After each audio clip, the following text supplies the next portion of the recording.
Welcome back guys, thank you very much for joining me. Today we've got the R255SMS multi-material sliding Mitre saw unboxing and setup video. So we're going to take a look inside the box, we'll take it out and we'll show you how to put it together. So this is what it looks like guys. So we've got the set of instructions which we always need to read, of course. We've got the circular blade right there. We've got the carriage slide right here. Pretty hefty bit of kit.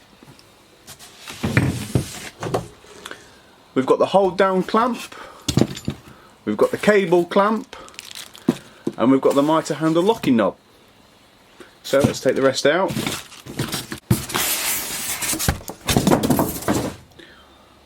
Woo! Look at that bad boy. Oh, it's just gorgeous. So there we've got the cutting head. It's quite a hefty bit of kit that is. Beautiful. And there's the base. And we've also got the table extensions in there guys, don't forget those, they're tucked away in the polystyrene. So we're going to assemble the saw guys, making sure that we follow the manufacturer's instructions. So we're going to start off nice and simple and screw the locking lug in here. Perfect. So now we're going to install the carriage slide. Now you have to make sure that this is the right way up. If you notice, you'll see the evolution written there. It has to go in that way up and it's going to be inserted from the back. So we're going to make sure this is unscrewed and free, and we're going to insert it the right way up from the back, like that, all the way into the end, and then we're actually going to lock that down so it's nice and secure. Before we install the cutting head, what we've got here is some locating lugs.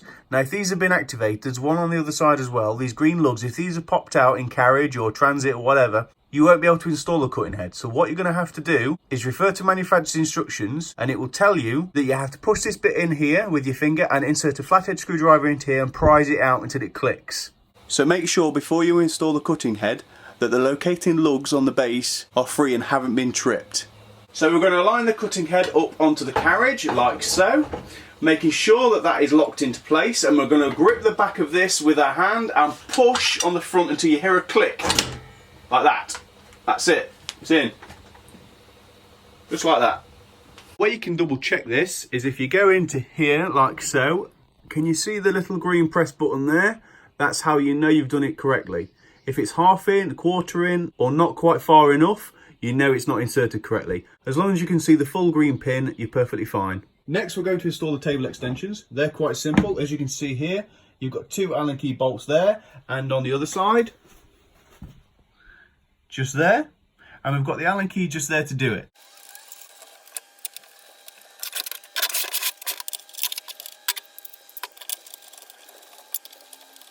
Next up we're installing the cable clip. It goes just at the back over here. They even put a nice little lug on it to make it nice and simple for you. Can't be any easier than that really, can it? So we're going to line the clip up like that, and we're going to pop the screw in like so. Grab the Allen key. And we're just going to give it reasonable length, just enough, nothing too crazy, and we're going to tighten the screw up like so. Dead easy guys, nice and simple. The instructions do tell you that when that is installed you're meant to unscrew the locking nut and give the carriage a try. There we go, perfectly fine, and we're going to go up and down as well just to make sure. Perfect. Installing the holding arm. This is very straightforward. It can either go on the left side of the machine or the right side. I'm going to obviously be putting it on the left side because this is the main side that I do use, and it's just a case of unscrewing that bolt there, popping it in and tightening it back up. So next is the most important bit. We're going to go ahead and install the blade. Now to do this you have to lock the arbor so it doesn't move or spin when you try and undo the nut. To do this you push this button here, so push it in, and then you're going to insert the Allen key provided into there and turn it clockwise because it is a left hand thread. Now as always, I always say safety first, gloves. And of course guys, not only the gloves, but make sure that the machine is unplugged and switched off, which it shouldn't be plugged in yet anyway. Because this is a very sharp blade and I don't recommend touching it with your bare hands. So there we go, the arbor's locked and it's unscrewing nicely. Here comes the shiny new blade, which it does tell you which direction it's going to go. We've got directional arrows. So we're going to go right ahead and pull the guard back and hold it in place while we slip the blade on and it clicks into place. Like that. Perfect. And it's just slid straight onto there, just nicely. And then we're just going to attach the locking nut back on. Again, reverse thread, guys, don't go the other way, because it won't do anything. Again, lock the arbor. And just tighten it up nicely.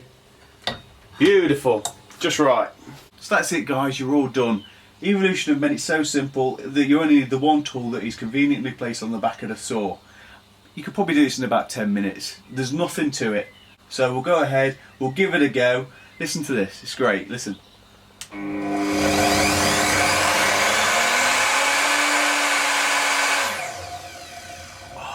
So that soft start and then the brake.